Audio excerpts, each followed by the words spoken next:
All right, 6:05, so I think we're going to get started here. Before we begin, I want to, in the spirit of healing and education, we want to acknowledge the 48 contemporary tribes with historic ties to the state of Colorado. These tribes are our partners. We consult with them when we plan exhibits, collect, preserve, and interpret artifacts, do archaeological work, and create educational programs. We recognize these indigenous peoples as the original inhabitants of this land.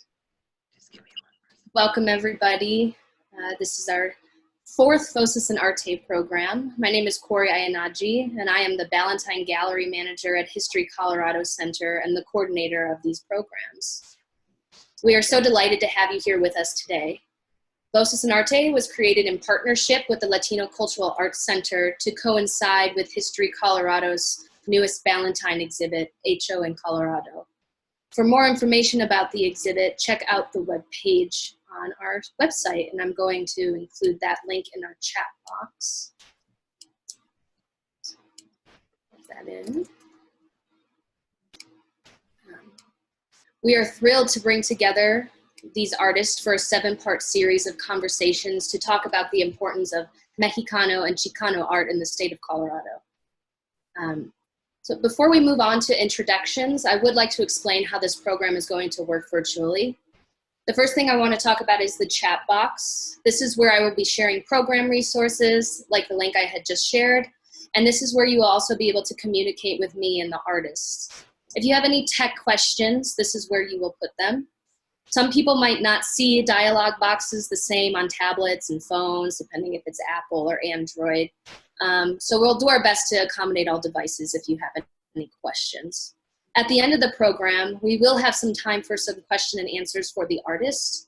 Please write them in the box and we will do our best to answer as many questions as we can.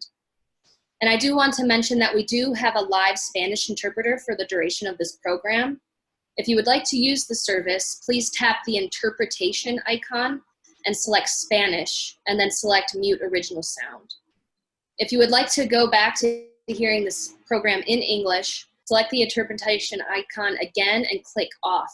Do not select the English tab or you're not going to hear any sound. So without further ado, I would like to introduce you to the moderator of our program, Adriana Abarca. Adriana is the founder of the Latino Cultural Arts Center. She was born and raised in Northwest Denver and holds a BA degree in Latin American Studies from CU Boulder. After graduating, she worked in the arts in San Francisco for 5 years, including at the Mexican Museum, and traveled extensively throughout the United States and Mexico to build her knowledge of cultural representation. Her parents started the Abarca family collection as a way of supporting the work of artist friends in Colorado and Mexico. Currently, she is the exhibiting curator for the Hecho in Colorado exhibition, now on view at History Colorado Center. Please welcome Adriana Abarca. Good evening, everybody. And on behalf of the Latino Cultural Arts Center team, I want to thank History Colorado for this opportunity, and especially thank you to AARP for sponsoring this programming. So I'm excited to welcome Juan Espinosa and Daniel Salazar.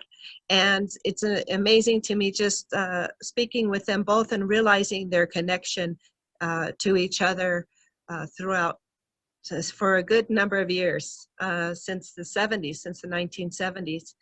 I'm going to just briefly introduce both of the artists and then we'll start looking at some of their work. So Juan Espinosa was born and raised in Montrose, Colorado, and he did a tour of duty in Vietnam.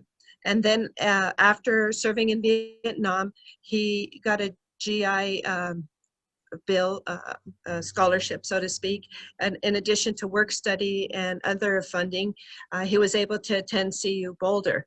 And at CU Boulder, he got a degree in journalism. And after working with the El Diario newspaper in Boulder, he went on to become a journalist with starting a publication called La Cucaracha in Pueblo, Colorado, and eventually went on to work with the Pueblo Chieftain. And then briefly to to give you a little background on Daniel. Daniel was born here in Denver in 1952, born and raised in Denver, Colorado. He studied communications up in Boulder in the 70s, and that's where he was able to meet Juan Espinosa. And it's a coincidence that I just learned about Juan Espinosa's wife, Deborah, went to do study abroad in Veracruz, Mexico, along with Daniel Salazar. And so it's also noted that Daniel Salazar met his future wife, Maruca Salazar, in Veracruz. And for those who don't know, Maruca Salazar was the director of the Museo de las Americas here in Denver for quite some time. And then Daniel's work as a photographer took him to work with a lot of PBS affiliate stations, but also he did some work with Denver Public Schools, and then he went on to form Chispa Productions. And correct me if I'm wrong, Daniel, but I believe that you started Chispa Productions with your brother and your sister here in Denver?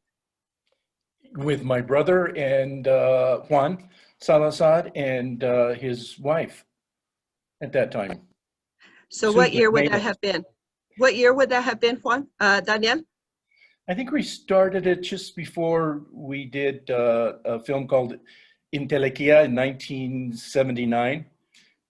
A film with wonderful poet Ricardo Sanchez, which is considered to be the first avant-garde Chicano film. Excellent. And then I know that you have been working with Su Teatro and the XicanIndie Film Festival for how many years now? It's been about 20 years. Wow. So for 20 years, we've been doing the XicanIndie Film Festival. It originally started as the Chicano Independent Filmmakers Festival. So that's where we get the XicanIndie. Not to be confused with XicanIndie, which a lot of people say and make fun of me about. But the festival, we focus on independent Latino filmmakers from throughout the country and Latin America and Mexico. And we show feature films, documentaries, short films, animations, anything that comes our way that we want to be able to share with the community. So we're going to go ahead and start with a brief clip of a film that you produced in 1986. So Corey, if you can please start the film for us.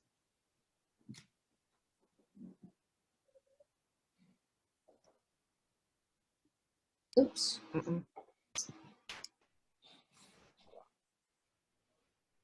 As the crusade for justice began gaining widespread support and national credibility, so did the violence increase.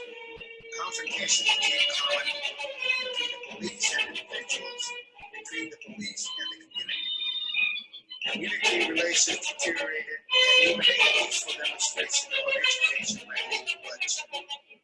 Jorge Gonzalez knew the power and the price of words. He knew sometimes the price is death. But death came with a surprising and painful twist. He came not to Corky, but to one of the Crusade's valued young people, a 20-year-old teacher of ballet folklorico, Luis Junior Martinez. Junior Martinez died on March 17, 1973. And that day marks a turning point for the crusade. The cultural idealism and enthusiasm were sobered by a stunning show of arms. But police launched so forceful an attack on the crusade that one of its buildings was literally shattered. 19 people were injured, 36 were arrested, and one, a young dancer apprehended for jaywalking, was dead.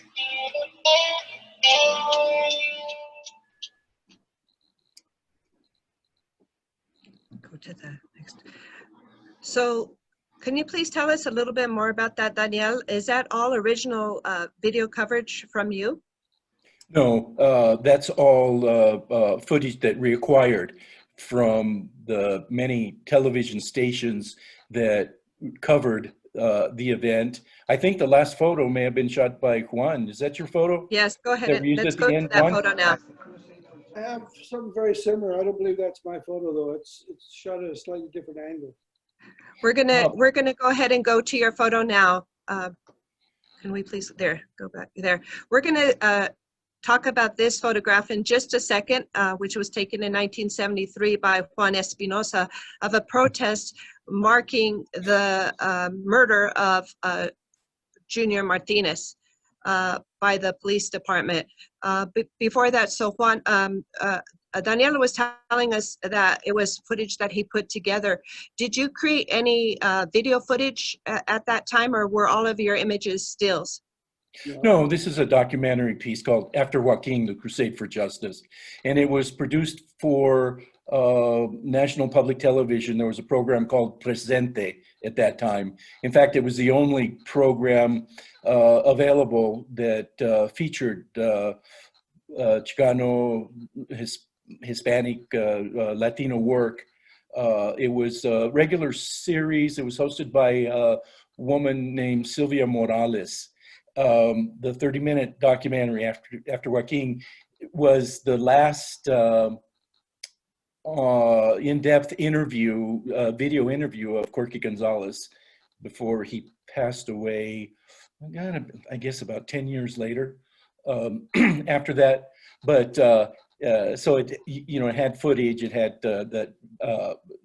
certainly his interview, as well as contemporary footage. We kind of did it, produced it at the time that the Crusade for Justice building was being sold, because the Crusade for Justice building, as one can attest to, was really kind of a national center, particularly for the Chicano youth movement, and was, you know, very well recognized and had been so well utilized for so many years. And so this kind of represented the end of a very vibrant period of Chicano resistance in Denver. And in fact, it made us really, in Denver, one of the leaders, certainly in terms of youth movement, in the country. So it was, that's when we produced it, and it was shown through National Public Television. And who was the narrator of the video? Oh, I'm so sorry you asked that, because he's a very dear friend who has passed away for about 20 years, that we worked with. He'd never done a narration, but he had a really wonderful voice. And in a lot of the documentaries, reproduced 7 nationally distributed documentaries at that time coming out of Colorado. And we always used talent from the area. So many people who didn't realize that they had such wonderful abilities, in talent. So, that was the narrator. So I now we're going apologize to, for my lack of memory. thank you very much. We're going to show a couple of Juan Espinosa's photographs that are part of the Hecho en Colorado exhibit. And then we'll also show some of Daniel's still photographs that are also included in Hecho en Colorado. So the first image was taken in St. Patrick's Day, I believe in 1973. Juan, can you tell us a little bit more about where you were when you took this photograph? What part? I'm assuming you were in downtown Denver somewhere? Downtown Denver. You know what? I believe the date is actually 74. This is a year after the police raid on the Crusade. There were some demonstrations immediately after, but I believe this is from the following year. My mistake. So marking the first year anniversary. Right. Okay. There was marches coming in from several different sectors of the city, and I was coming out of the west side with the group that formed UMAS from Boulder. We drove to Denver, and we met in the west side, and we joined the west side march into the streets and to the state capitol. So this picture was taken along the way. And it's really one of my favorite pictures because you know, most of the pictures of marches are people, and to have these automobiles mixed in with the crowd, probably a little unsafe, but also very typical. I'm positive that we didn't have parade permits and things like that, and just the way things were being done at the time. You know, I showed this picture one time at the at Su Teatro in 2014, and two of the people in the picture came and pointed themselves out. The little girl that's sitting on the right-hand side of the hood of the car, and I believe it's her brother that's holding the baby on the other side of the car. They had, that's the first time they had seen this picture, and it was like over 30 years after it was taken. Do you know anything about the banner or the flag that's in the beginning of the procession? Well, we used to we used to call it the Mestizo Flag. It represented the Mestizo, the mix of the Native Americans with the Spanish or the indigenous Spanish. Do you know who did the artwork? I know it's on view now at the El Movimiento exhibit at History Colorado. Do you know whose artwork is on that? I don't, but I know that this particular flag was used by the Crusade for Justice. Okay. And it's a variation of the Mestizo theme. You know, the more, the better known Mestizo image, iconic image is by Emmanuel Martinez. That's correct. But I don't know who did this particular one. It's the same concept. It's the Mestizo. Okay, we'll go to the next image. This was taken about the same time, and it looks like downtown Denver. And this was the photograph of the Brown Berets here in Denver in support of the American Indian movement at Wounded Knee. Can you tell us a little bit more about what was happening at this time? Well, during the Wounded Knee occupation in 1973, a lot of support came from Colorado for that occupation. And I believe this was in March of that year, of 73, that we had a march from the Crusade for Justice to the federal building. The FBI, the federal troops, had basically sealed off Wounded Knee and weren't allowing people in and out of Wounded Knee. And this was a strong show of support. And I particularly like this picture because the berets look so cool. I mean, they're all dressed in the same uniforms. You know, I think this particular group of berets call themselves the Black Berets. Oh, okay. The more common brown berets that come off the West Coast. And, you know, I think it's kind of interesting that the story I heard is that they went to the Army surplus to buy brown berets and they only had black. So they bought black berets and became the Black Berets. So can you confirm that the idea behind wearing a beret was because Che Guevara wore the beret for the Cuban Revolution? That's my assumption. I don't know that for a fact, but you know, I think in 1971, David Salazar. No, not Salazar. Oh, I'm sorry. He was the founder of the Brown Berets in LA, but they came to Denver and picketed for the Coors boycott on Larimer Street. And I have several pictures of that, but their uniforms were more like khakis. These are real Chicano looking uniforms. I like the serape vest, yeah, and you know, the Vietnam era combat boots. Anyway, the berets have played an important part of our history. I believe the berets started somewhere around 67, 68. Okay, and we're going to go on to this photograph, which was taken in your hometown of Montrose, Colorado. I believe this was taken in 79. Yes, this was taken I think the interesting thing about this photograph, it was taken inside a place called the Friendship Hall, and it's on the Montrose County Fairgrounds property, and they had just finished building this building. The event that this was taken at was the very first event in that new building, and the newspaper, you would think, would cover it, and of course they did, but they didn't come to the conference. They didn't attend the conference. They came after the conference. They went through the trash and they wrote a front page story about what they found in the trash. And I always found that interesting because they said, beer and communism abound at youth conference. Wow. And it was everything but that. I mean, there were some beer bottles in the trash, but we had a dance with over 300 people from the community there. And anyway, it was their attempt to discredit the Chicano movement. We even had a group of elder Chicanos, my dad's generation, that went to the newspaper apologizing for us and saying that they had nothing to do with us. So anyway. Those were the days, man. So speaking of the El Movimiento and the fact that you both attended CU Boulder, there was a lot of unrest up in Boulder as well. And for those who know some of the history, there were some youth lost to the conflicts between the youth and the police department up there. And so they're more commonly known as Los Seis de Boulder.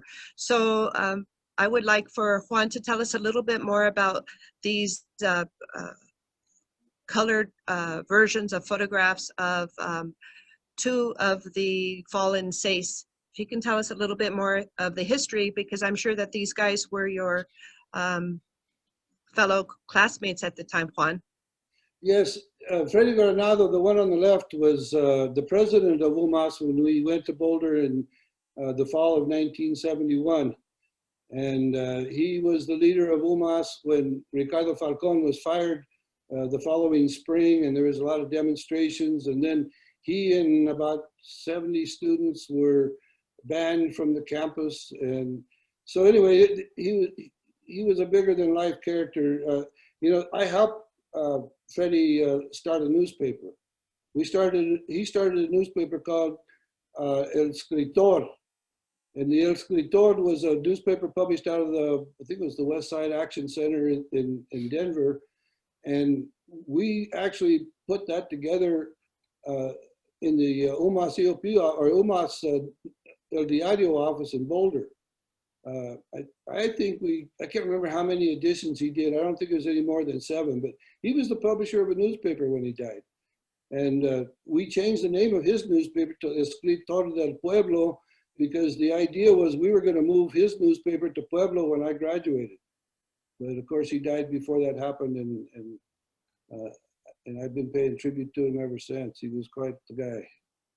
For our audience, can you please explain a little bit more about the fate of Los Seis? Well, it's hard to make that story very short, but I'll try. We in the spring, in May of 1974, we took over the UMAS EOP headquarters. We held that building for. The building was called Temporary Building 1, TB1. We held the building for almost 3 weeks, and the university basically was just ignoring us, refused to negotiate with us, and what we wanted to do is we wanted to fire our administrators because we felt that they were stunting the growth of the university, of our program. The university was basically alarmed with the cultural clash that was taking place as a result of UMAS. And they were trying to limit the number of kids coming up, and we were trying to increase the number of kids coming up, and our goal was parity. We wanted to have the same population in the state that that Chicano, or we wanted to have the same population of Chicanos at CU that we had in the state, and that would have been about 3,000 students. And we got to about 1,500 students before things literally blew up. 2 car bombings went off in late May, and a total of 6 activists were killed in those 2 car bombings. And so for our audience who isn't familiar, UMAS stands for the United Mexican American Students Organization, which was actually throughout the Southwest United States, wasn't it, in various universities? Yeah, UMAS was early on, and you know, the Mecha was right behind. There were Mecha chapters coming up about the same time, and I think we eventually shifted to Mecha because it had a better name. The Movimiento Estudiantil Chicano de Aztlán. So can you tell us a little bit more about Reyes? Reyes was president of the Chicano law students when I went to Boulder, And I wanted to be, or I wanted to be a lawyer. I was there to attend law school. And so I looked up to those guys, and I spent a lot of time with the law students. And he was the driver and the owner of the first car that exploded. There was two other people with him, Neva Romero and Una Jacola, were also killed in the same explosion. And I know that you created these images as part of a commemorative booklet to honor the 40th anniversary.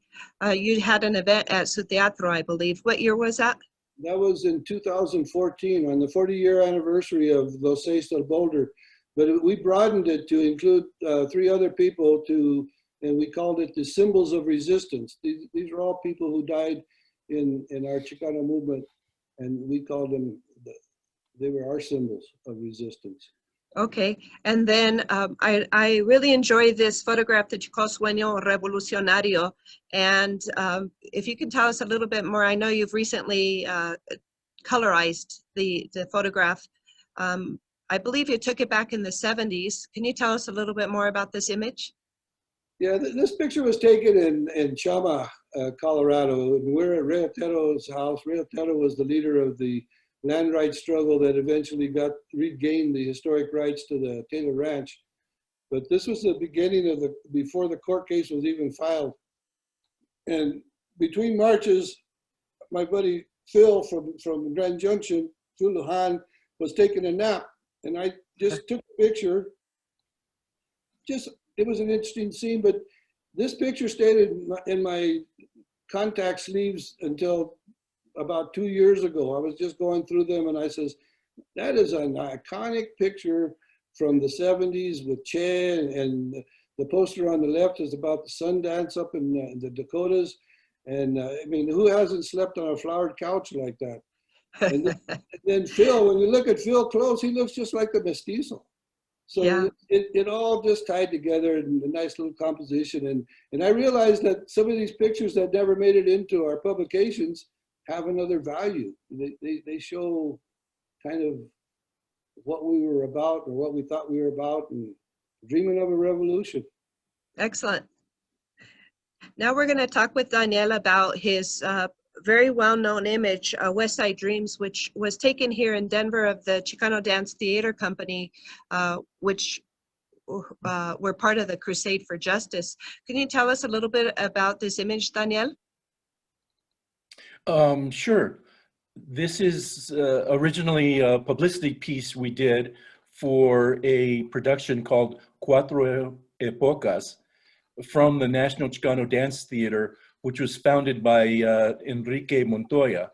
Enrique Montoya was, I believe, was a nephew of Corky Gonzalez, and kind of began his career, or fell in love with ballet folklorico, and brought it, well, I shouldn't say brought it, folklorico, of course, is long, wonderful tradition, but you know, in Colorado, we've been so isolated that there wasn't a whole lot of ballet folklorico, you know, at that time. And Enrique was a really excellent choreographer and a very serious artist in terms of his work. And so, of course, as a Chicano artist, he kind of evolved. He went and studied in Mexico City with Amalia Hernandez, which was like the great Mexican maestra of choreography, and then, you know, moved on from ballet folklorico to explore other more contemporary dance traditions. And so this was originally, you know, a publicity piece that we shot for that occasion of the premiere of Cuatro Épocas. The Cuatro Épocas included a dance, kind of a Mesoamerican themed dance. The second epoca was a tribute to farm workers and farm labor. And then the third epoca was about the Zoot Suit riots in the period around and after World War II. And then the final one was really about youth and student movements in you know, that were happening throughout the nation and certainly in Colorado. So Daniel, was this photograph taken off near 6th Avenue and Federal? This was actually taken at Barnum Park on the Circle Drive on top. You can't get you can't get that view anymore because a lot of the trees have grown over it. But everybody familiar with the West Side will, you know, recognize the cityscape as it was at that time. And then this is more or less a few years later. This is called Cholita Bubblegum, and it's of a chola. And I know you took this on the north side, somewhere near to North High School. Can you tell us more about this image? Well, this was a young woman that happened to be also a student of my wife, Maruka, who was teaching at Horseman at that time. And I was always very interested in, you know, wanting to share kind of the stylistic aspects of Chicanismo. And so, you know, I would make a habit of going around dusk and just doing a lot of street photography and trying to capture that, you know, as much as possible. You know, I saw the way that Chicanos express themselves, including in things like fashion, as really, you know, making kind of a larger statement about their own distinct kind of identity and just kind of coolness, I guess. So I think, you would call it. Yeah, I would say that's why I included the two pieces in the Hecho en Colorado exhibit. I think they're both very much iconographic. One captures the era of the Pachucos, primarily in California and Texas. And then really, for those who don't know, the Pachucos morphed in maybe 40 years later into the Cholos. And I always point out during the tour, it's kind of fun to see how originally the men were wearing the fedora hats, but in the Cholo culture, a lot of times the Chicanitas and the girls would don the fedora hat. Yeah, I think it's really interesting in this picture too. This is really the early graffiti. So this was before, you know, the spray can painting and the larger murals. But you know, this is what you know, another form of expression that occurred, particularly, you know, in the barrios and in those areas of just, you know, making your identity known. I think that, you know, this picture and the other one also kind of express the next phase of the movimiento that we're involved in, you know, that Juan was talking about, you know, in terms of the student movement and the early initial founding, you know, of that area and the ideas behind it kind of evolved. And I think that what happened, and it's, I think, particularly true in the image of the National Chicano Dance Theater, is there's a certain kind of panache, you know, and boldness to it. And I always think it's because, or, you know, it happened at a time that the movimiento had been more established and it continued to be, you know, a civil rights struggle, but we kind of had a renewed confidence in ourselves and in what we could do. And, you know, we believe that we could live up to our aspirations, you know, whatever they were, as dancers or artists or anything else. And that, you know, in Denver, we really wanted to stand up for that and say that, you know, our work was as strong as anywhere in the world. You know, we were ready to go head to head because we knew that, you know, with our passion, you know, and our commitment and our panache and style, that we could compete. Whereas in the beginning, you know, the movimiento is really, you know, a response of having very limited kinds of views of, you know, what we could be and what we could do, you know, within the society because of the prevalence of, because we didn't really have any role models, or we didn't have those kinds of options, you know, available to us. What I like to say is that the Pachucos, the defiance and resistance of the Pachucos really inspired the Chicano civil rights movement. And then once this Chicano civil rights movement started to quote unquote die down, then we came into the 80s, and sadly, a lot of the youth lost that ideology that was alive and well during the El Movimiento. And then as you see with the graffiti here, there was the introduction of the gangs and the conflicts between the Chicanos and the Mexican nationals on both the north and west side. So really, although they had a stylish way to represent themselves, they had lost a lot of that ideology that belonged to your generation. Yeah, a lot of things were lost, and, you know, sometimes get kind of confused. But one of the reasons that I wanted to submit and share the excerpt of After Joaquin was just to demonstrate, you know, things happen in cycles.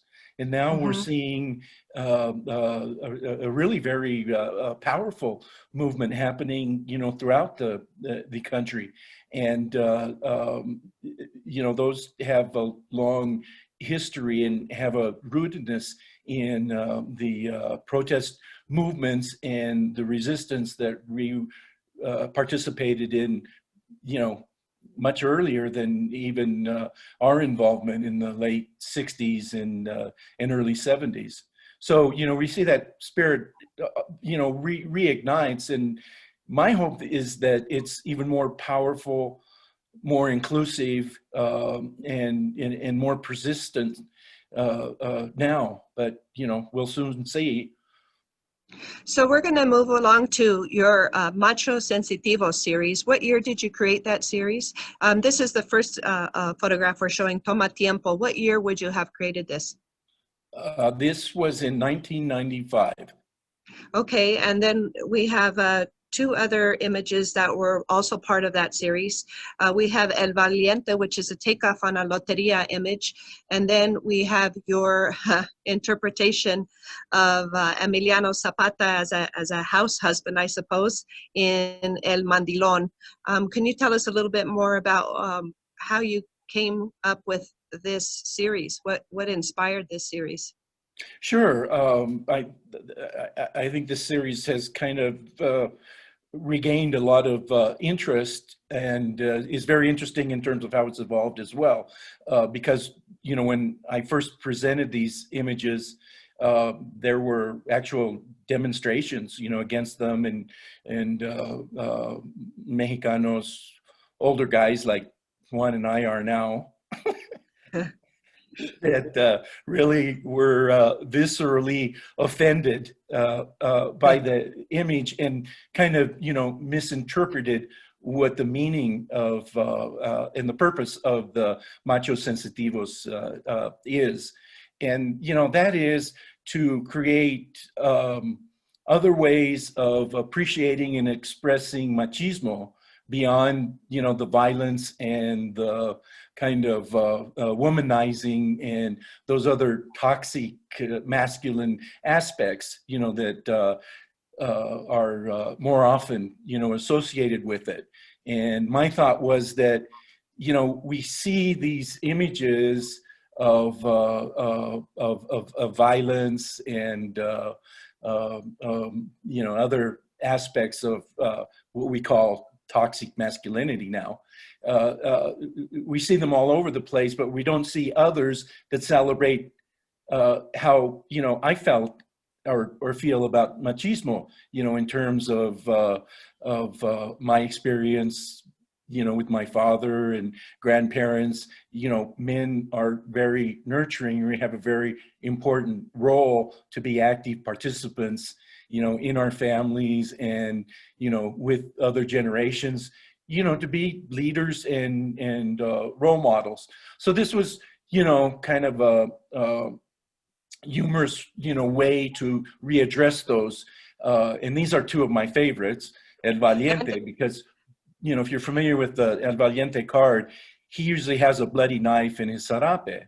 So instead of the bloody knife, you know, he's got a box of Huggies and you know, it's has a infant there. And, you know, I feel that that's more of an El Valiente than, you know, the images that we usually see.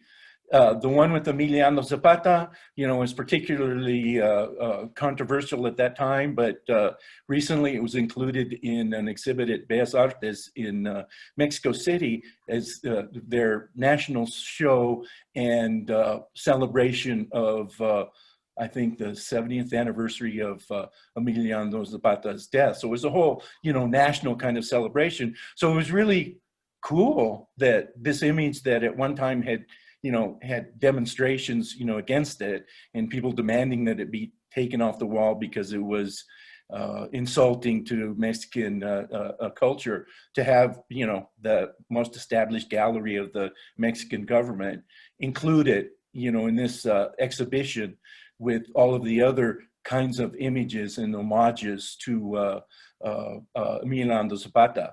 There were two Colorado artists at that exhibit, actually, myself and Emmanuel Martinez, who's one of his early poster images was included in that as part of the Movimiento. So that's the idea behind El Machos Sensitivos. The previous image that we saw is called Toma Tiempo. The idea there is, you know, to take time even in the heat of battle. To smell the roses. Yeah, smell the roses. Smell the roses. Okay, and then now we're going to just keep moving along. Juan, we have your contact information for people if they would like to reach out for to further discuss your work. Can you tell us a little bit more about this recent special edition that you created of La Cucaracha, your publication out of Pueblo? I believe this was to honor the 50th anniversary of the original Cinco de Mayo in Pueblo, Colorado. Is that correct? Yes, that's correct. We've been celebrating the Cinco de Mayo for 50 years this year.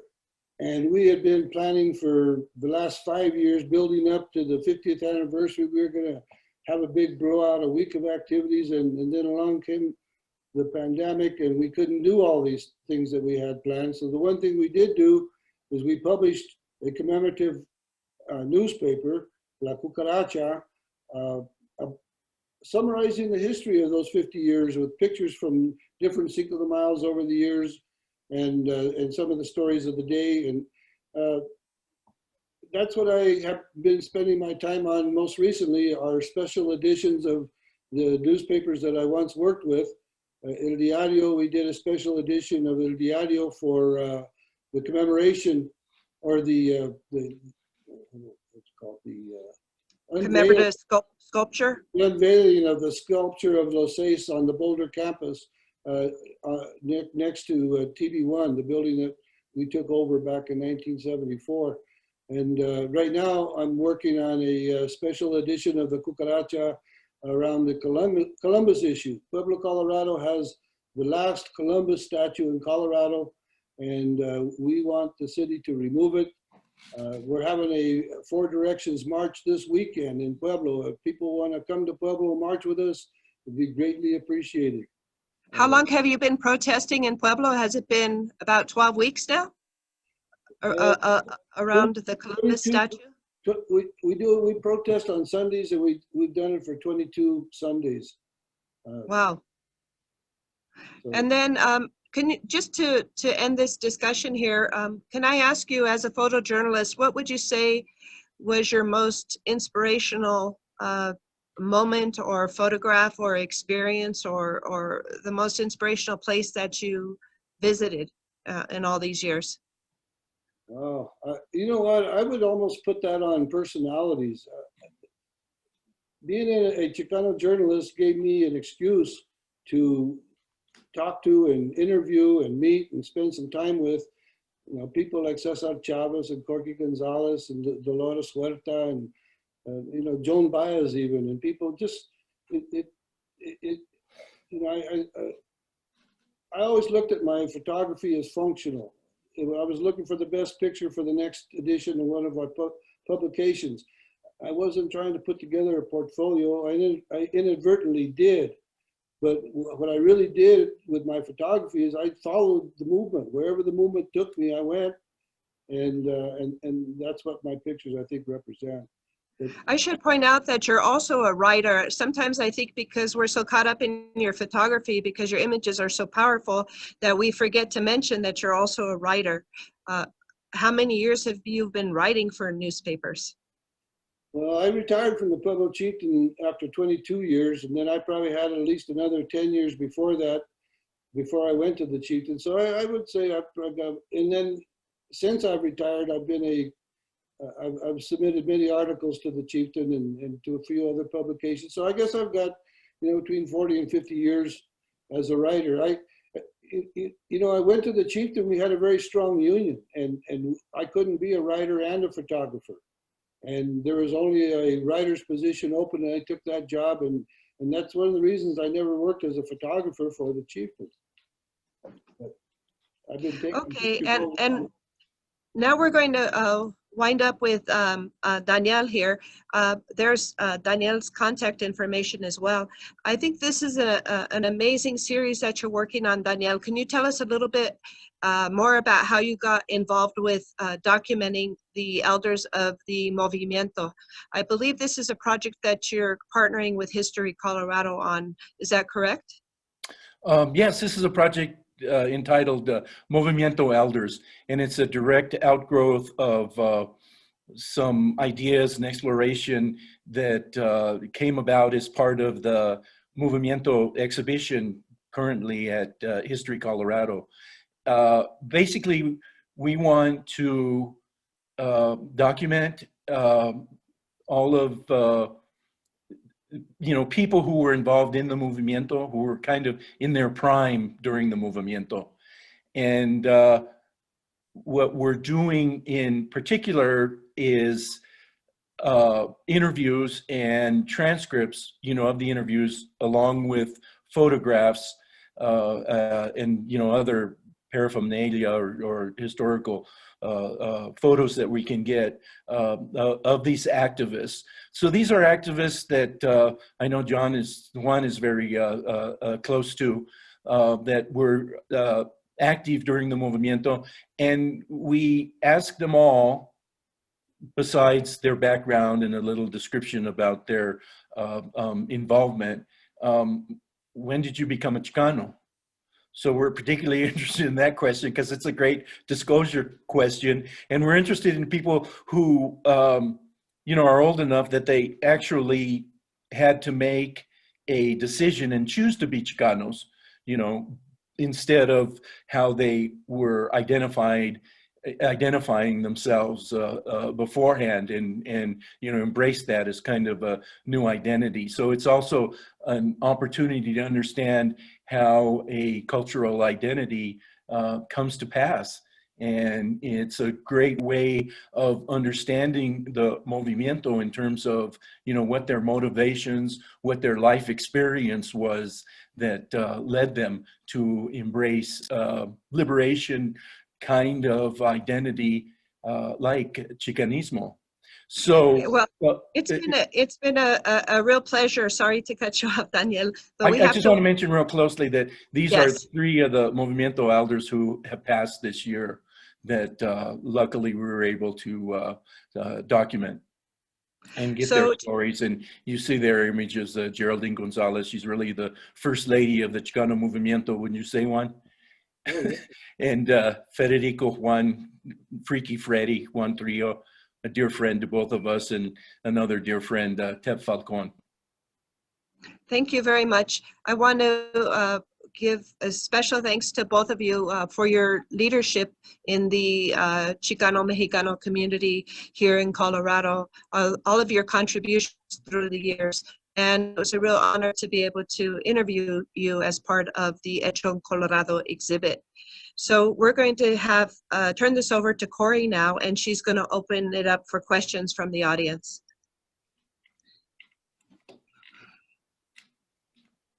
Thank you, Adriana and Juan and Daniel, for this amazing conversation. It's been wonderful to see both of your work and hear the history behind the Chicano movement as well. So as far as questions go, it looks like we do already have a couple in the chat box. If you have a question for Juan or Danielle, please put it in the chat box and we will get answered for you.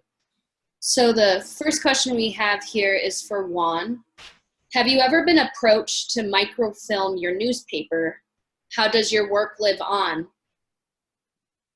You know, I'm glad you asked that question because both the Diario and La Cucaracha have been archived, digitized through Colorado Historic Newspapers.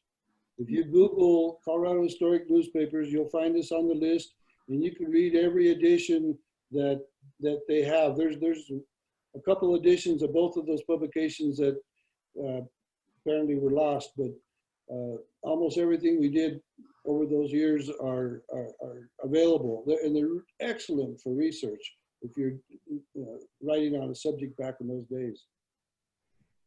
Thank you.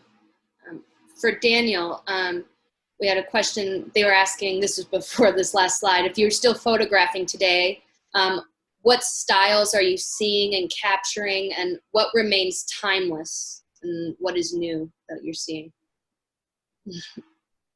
I'm seeing a whole new generation of really excellent photographers who are busily creating stuff. People like Juan Fuentes that we see in the exhibit. I've recently just got some new eyes. I had a second operation to remove cataracts, so I'm pretty interested in beginning again. But no, I've always continued to do a lot of the studio work as well as the kind of photo constructions, you know, that I create for that. So, you know, I continue to work, but a lot of my time is spent, I think, you know, as Juan was mentioning, just rediscovering and, you know, re-releasing a lot of the images from the past. We were both kind of caught, are still, well, I shouldn't talk for Juan, but I'm certainly trying to catch up, you know, with the digital age in a lot of respects. But at the same time, I'm appreciating some of the things that really made our work during that period special and that can never, you know, be recaptured. So, you know, my emphasis is really encouraging, you know, very much in the same way that I received encouragement from Juan Espinosa and my experience working with the Diario de la Gente in La Cucaracha to really, you know, get out there and make sure you document your own generation, because those will be invaluable, you know, for the future, even though you might be caught surprised to find out so. And I think, you know, that's kind of the experience that Juan and I are having, is discovering, you know, that the value of those images that we shot with, you know, so much energy and passion really communicate, you know, that, and communicate an era, and, you know, that can never be replaced digitally unless we do it. So, you know, I'm spending a lot of time also going through the archive and reliving and re-releasing images from those decades. Great, thank you. It looks like we have one final question here, and this could be for both of you. As the Chicano movement continues, what would you say the relationship to the Spanish language is in the younger generation? Who are some of the active figures currently fighting to keep the movement alive? Who are the people who are, well, I would say first off that the Movimiento, you know, is a fluid kind of idea, much like the idea of liberation. So, you know, it changes and it adapts. What I've been particularly interested in is the very distinct character of the Movimiento and Chicanismo here in Colorado, because we are very distinct. We have a very bold, beyond our numbers, kind of a passion and way of expressing that. And that's one of the really wonderful things about this exhibit, where I think we have about 4 generations of people who continue, to cultivate that and maintain a really unique and distinct style, that really captures, people's attention. I don't know. What do you think, Juan? Well, I'd like to talk a little bit about the young people that are involved in carrying out the movement. I taught Chicano studies at a high school here in Pueblo for 14 years, while I was also working for the newspaper. And I mean, that was like a transfusion every day. I'd go get fresh ideas, fresh energy from these young people. And now here we are. It's been another 10 years or longer since I was in the classroom, and I'm seeing these same kids at our demonstrations against Columbus. We're in a second and third generation, and I remember one time I was looking at some property, and the guy says, "Well, this is a living forest." And I said, "Well, what do you mean by that?" He says, "You see full-grown trees, and you see medium-sized trees, and you see little trees." He said that's a healthy, full-grown forest, and our movement has become a healthy, full-grown forest.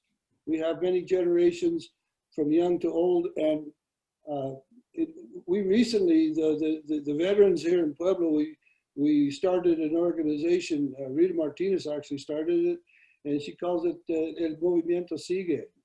The movement continues, and that's La Lucha Sigue, and that's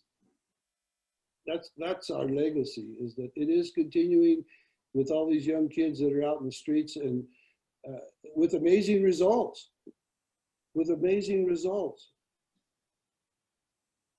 Anyway.